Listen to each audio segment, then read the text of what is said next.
ating thought of the day? Family first before anything else. Di ba? Mm. Bago yung tropa, pamilya muna. Di ba? Oh. Para walang masabi sa yung pamilya mo, hindi ka maging masama. Kahit na naging maloko ka, sila yung inuuna mo. Di ba? Baga prioridad mo yung pamilya mo, no? Bago kaibigan. Nakulong ako ng 9 years and 6 months, di ba? Wala akong sinisi kasi gusto ko yun na matulungan sila. Di ba?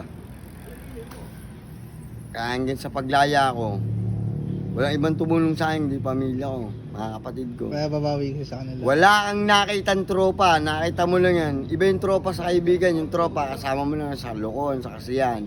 Yung kaibigan, iilan-ilan lang din. Yung nakita ko na sumuporta sa akin para dalawin ako, suportahan ako. Ang pamilya. Mabibilang mo sa daliri mo. Pero ang pamilya, Yung pamilya, putang na. Sobrang support. Kahit na galit sila sa iyo, hindi ka pababayaan kasi Hindi ka- nakita nila yung mga kabutihan na ginawa mo. Kahit hindi na, ka para matiisan Mm. ang pamilya mo. kahit na ginawa mo yung masama, at least, nagawa mo yung para sa kanila. Di ba? Hindi para sa sarili ko kapakanan. Baka may sakripisyo ka Oo, rin ginawa sa mo. kagustuhan, hindi para sa tropa. Para sa kanila. Dahil ayoko silang makita na nagugutom. Papasok sa paaralan. Hindi kumakain. Pag-uwi, wala pang sinaing. Sakit. Kaya nakagawa ko ng isang paraan na hindi magandang dahilan. Pero alam ng Panginoon, kaya ako nagawa yun dahil sa pamilya ko. Hindi, Sa mga pero kapatid di ko. ba yung kaso mo, yung may binanatang ka? Yung may binanatan ako, ibang ano yun kasi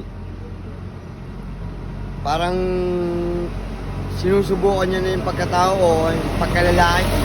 Kaya ako nagawa sa kanya yun na masaktan siya, masugatan siya. Siya yung gumawa ng dahilan, hindi ako. Di ba? Kumbaga ngayon, bumabawi ka sa kapamilya mo dahil sila yung nandyan nung oras na walang tumutulong sa'yo, na wala yung mga kaibigan mo, pamilya mo pa rin yun dyan. Siyempre, kahit saan, sabi ko nga, kaya ngayon nasa laya ako, family first before anything else, di ba?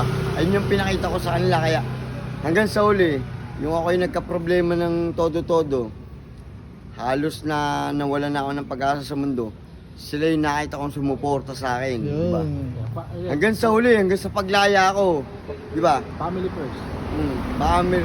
Family first before anything else. Yo! So, yun. Yun na.